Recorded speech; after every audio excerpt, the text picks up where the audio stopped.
Buongiorno e benvenuti a Cosa c'è di nuovo, le notizie di oggi, lunedì 30 dicembre.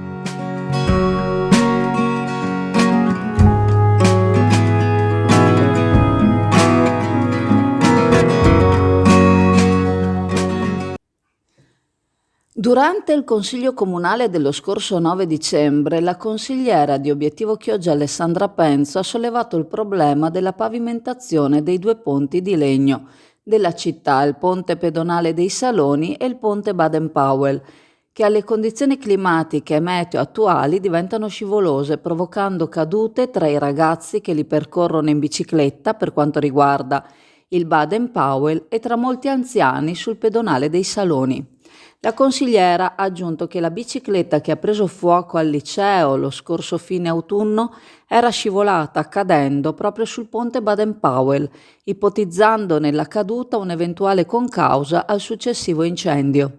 Necessario quindi che lo strato antiscivolo sia messo in modo adeguato, trattandosi tra l'altro di un intervento di manutenzione ordinaria.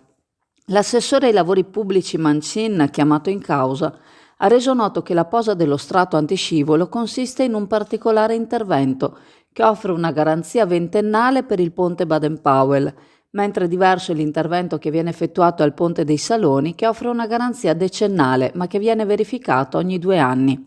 Non necessita di altre applicazioni ma solo di pulizia. Oltre al controllo che viene effettuato, periodicamente vengono rinnovate le strisce antiscivolo e a rischio di rovinare la resa del grip viene gettato periodicamente il sale, proprio per evitare cadute. L'assessore ha inoltre affermato di aver assistito personalmente alla caduta di alcuni ragazzi in sella alle loro bici sul ponte Baden-Powell, sostenendo di averli visti giungere veramente a un'alta velocità, aumentando, se vogliamo, il rischio di cadere e di farsi del male. Ma sono ragazzi, non si può prevaricare, non gli si può chiedere di scendere dalla bici e di andare più piano. La consigliera ha chiesto di vedere i vari rapporti dei controlli effettuati sul grip, ma ha anche detto che un vigile in questo punto andrebbe messo, proprio per incentivare i ragazzi a rallentare ed evitare che si facciano male, per moderare la velocità e rispettare la legge. Ricordiamo che il ponte Baden-Powell è un ponte pedonale, bici a mano. Ci sorprende che un amministratore affermi che le bici possono passare e anche ad alta velocità perché tanto sono ragazzi. Il fatto che siano ragazzi non li dovrebbe rendere esenti dal rispetto della legge. Mi rifaccio poi a quello che diceva che molti ragazzi cadono facendo il ponte Baden-Powell con la bicicletta. È vero, li ho visti anch'io le mattine andando recando in quella zona, arrivano veramente in velocità anche abbastanza elevata, quindi è vero che si corre il rischio, essendo scivoloso, di cadere, quindi fuori di dubbio, ma è altrettanto vero quando arrivano in massa. Io mi sono fermato proprio a guardarli perché avevo proprio la necessità di vederli proprio sul punto e effettivamente il grip che c'è, ed effettivamente arrivano con un rischio elevato per loro. Purtroppo sono ragazzi, quindi non è che si possono prevaricare e dire no, devi scendere dalla bici o mettere un vigile che scende dalla bici. È qualcosa che è capitato, mi dispiace, però mi dispiace soprattutto anche per la ragazza che si è fatta male.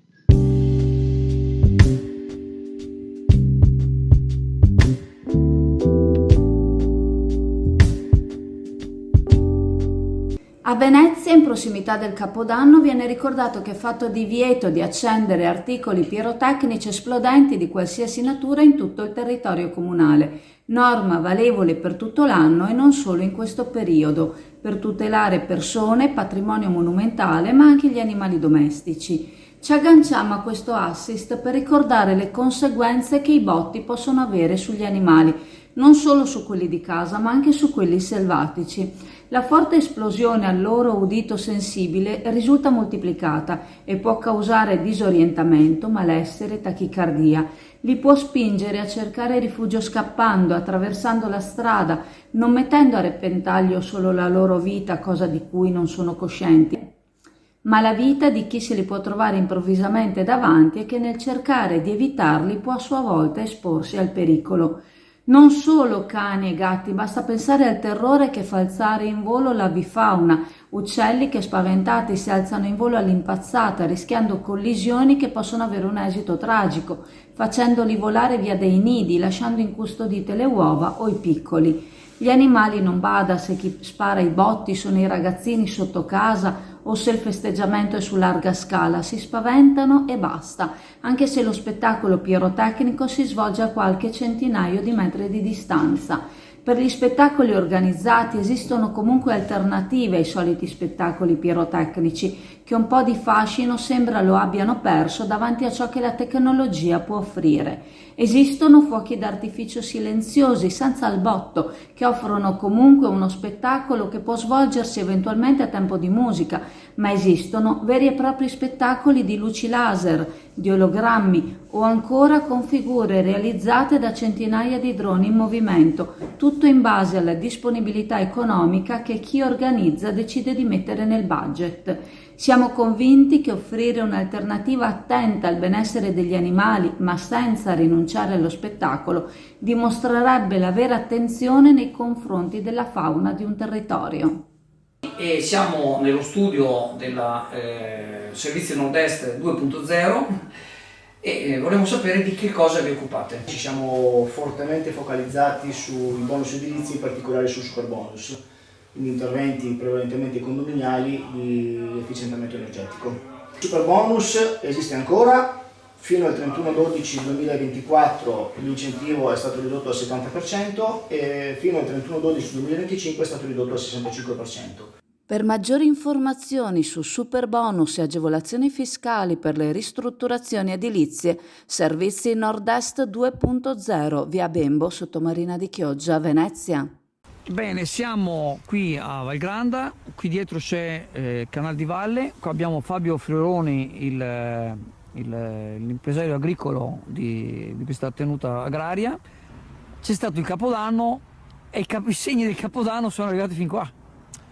Sì, per l'ennesima volta purtroppo, nonostante divieti e precauzioni, assistiamo a uno scempio di petardi, razzetti e soprattutto le lanterne cinesi che mettono a rischio sia l'incolumità della parte vegetale, perché si può vedere che c'è una lanterna che è andata a finire qui. Magari non ci sono tanto condizioni, c'è umidità, ha piovuto, però c'è un rischio, una grossa percentuale di rischio che possa prendere fuoco la vegetazione. Oltre a quello che dico, il disturbo della piccola fauna, di animali, di uccellini che vengono a rifugiarsi in una zona così vegetata, che devono combattere contro il freddo e che di notte, a mezzanotte, si trovano a essere spaventati, a essere costretti a volare via, non hanno le lampadine poi per tornare indietro, per rimettersi in una posizione di sicurezza dove passare il resto della notte. Quindi secondo me lo scempio è abbastanza grave. Si fa tantissimo per l'ambiente, sembra quasi che si faccia per dispetto. Qui a 100 metri ci sono le case, ma lo sanno benissimo che è una zona di rifugio, una zona con tanta fauna, ci sono anche daini, ci sono tanti animali che non meritano sicuramente di essere spaventati in questa maniera. Valgrande è un'area rurale nel comune di Chioggia, nella quale l'attenzione per la biodiversità è evidente. Alla fauna selvatica vengono dati ampi spazi, come alla flora, sacrificando terreni che vengono coltivati non in modo intensivo, proprio perché la mano dell'uomo disturbi il meno possibile gli equilibri della natura. Il titolare dell'azienda agricola Valgrande, per rendere consapevole chi ama la natura del patrimonio inestimabile di biodiversità che si trova in queste aree e per tutelarlo, ha fondato il Laboratorio Biodiversità Rurale, associazione attraverso la quale vuol far conoscere e apprezzare gli animali e le piante che popolano queste zone, in cui transitano sciacalli, cervi e tanti diversi esemplari dell'avifauna locale. Quest'anno, oltre al disturbo creato dai botti sparati a pochi passi dalle aree abitate dagli animali selvatici, c'è stata la preoccupazione dovuta all'arrivo di lanterne cinesi volanti, una specie di mini mongolfiere che si sollevano grazie alla fiamma di un lumino. Si muovono trascinate dal vento e quando atterrano potrebbero trovare le giuste condizioni per innescare un principio di incendio. Nell'area di Val Grande ne sono atterrate ben 4, un'altra alla rotonda del parco commerciale di Chioggia. Nessun problema questa volta, ma il rischio che possa accadere qualcosa c'è. Non ci si può affidare al caso e sperare che non accada nulla. In alcuni comuni veneti è stato vietato anche il lancio delle lanterne. AF Energia ci trovate in Viale Mediterraneo 135 a Sottomarina, dal lunedì al venerdì 8.30, 12.30, 14.30, 18.30. Offriamo il servizio luce, gas, prezzo fisso, prezzo variabile, telefonia, fibra o ADSL per famiglie, imprese e condomini. Qui da noi potete effettuare anche il pagamento delle vostre bollette a una commissione ridotta di 1,30 €. A breve saranno 300 anni dalla nascita di Giacomo Casanova e la Giunta del Comune di Venezia ha approvato, su proposta dello stesso sindaco Brugnaro, l'indirizzo dei festeggiamenti in suo onore. Già il Carnevale del 2025, che partirà il prossimo 14 febbraio, sarà titolato Al Tempo di Casanova, ma diverse sono già le iniziative in programma, tra le quali una mostra a Palazzo Mocenigo, al Museo di Palazzo Mocenigo, e un focus a Palazzo Ducale sulla famosa fuga dei piombi, ma massima apertura da parte dell'amministrazione per eventuali collaborazioni con chi volesse organizzare eventi legati a questo personaggio che ha comunque contraddistinto un'epoca della Serenissima. Un comitato di indirizzo inclusivo nominato dallo stesso sindaco Brugnaro e composto da eminenti personalità e dai rappresentanti delle istituzioni pubbliche, accademiche, culturali, economiche e sociali della città avrà il compito di raccogliere le sollecitazioni e le idee che consentiranno a Venezia di omaggiare questa grande figura della storia della grande città lagunare. Il Comune di Venezia, dopo le esperienze fatte per i festeggiamenti dell'anniversario della fondazione della città e per la celebrazione dell'anniversario della morte di Marco Polo, promuoverà e coordinerà le iniziative correlate a questa ricorrenza, anche coinvolgendo tutti i soggetti culturali, economici, sociali presenti sul territorio metropolitano, per creare una regia unica per tutte le iniziative. Preparati a gustare le specialità tradizionali e le novità esplosive che potrai trovare all'Indiga. Gelato artigianale anche per l'asporto, per gustarlo in compagnia dove vuoi tu. All'Indiga il gelato da passeggio più gustoso, in cono, coppetta o con lo stecco.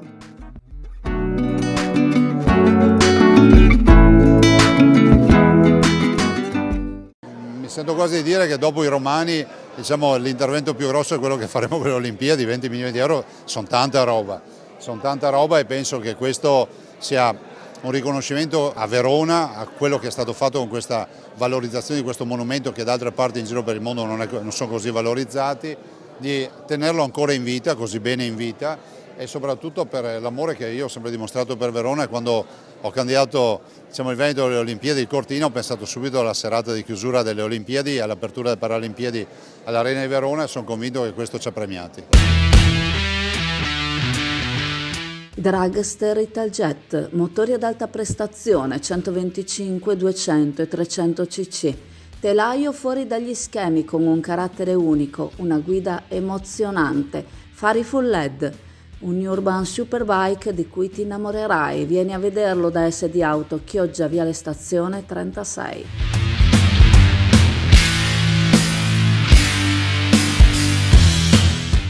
Per il momento queste sono le notizie di oggi, lunedì 30 dicembre. Vi ricordo il sito chioggiaazzurra.it, i canali Telegram e WhatsApp Azzurra Network News, il canale YouTube Chioggia Azzurra, la pagina Facebook Chioggia Azzurra. Continuate a seguirci e ciao a tutti.